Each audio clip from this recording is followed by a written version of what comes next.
SKN గారు birthday wishes and ఉన్నంతలో మంచిగా జరుపుకుంటున్నారు. సో ఏం చెప్తారు మిమ్మల్ని ప్రేమించే వాళ్ళకి? నన్ను ప్రేమించే వాళ్ళకి మీ ప్రేమను పొందటానికి ఎంత అర్హుండో కానీ తెలియదు, కానీ ధన్యవాదాలు మాత్రం చెప్పుకుంటాను. మీ ప్రేమను ఎప్పటికీ ఇలాగే నా మీద పంచిపెట్టవలసిందిగా కోరుకుంటాను. ఓకే, సో ఒక జర్నలిస్ట్ నుంచి పిఆర్ఓగా ఇప్పుడు ప్రొడ్యూసర్గా ఎస్కేఎన్ అంటే ఒక బ్రాండ్. సో ఎలా అనిపిస్తుంది ఫీల్ మీకు?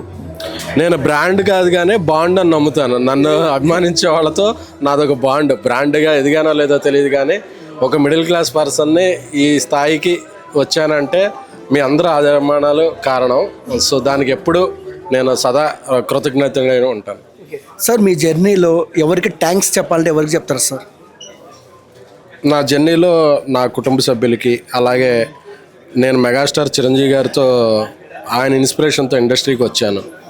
ఆయనకి, పవన్ కళ్యాణ్ గారికి, రామ్ చరణ్ గారికి, అలాగే నన్ను అత్యంత సన్నిహితంగా ఉండి ఒక 15 ఏళ్ళుగా నన్ను పిఆర్గా ఎంకరేజ్ చేసిన ఐకాన్ స్టార్ అల్లు అర్జున్ గారికి, ప్రభాస్ గారికి, రవితేజ గారికి, అంటే వీళ్ళందరికీ వ్యక్తిగతంగా పిఆర్గా పనిచేశా కాబట్టి సో వీళ్ళందరికీ కూడా థ్యాంక్స్ చెప్తాను. అలాగే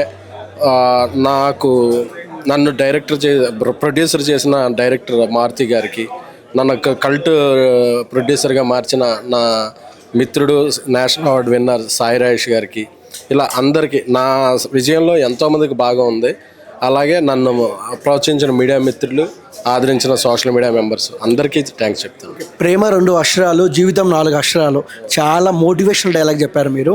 సో ఎందుకు అంటే ఒక లవ్ స్టోరీ తీస్తూ అలాంటి మాట ఎందుకు చెప్పారు మీరు?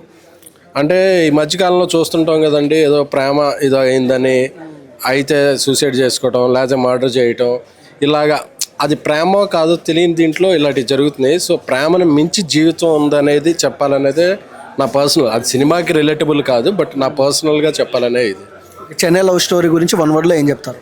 Chennai love story will be classic film అండి. We're very confident.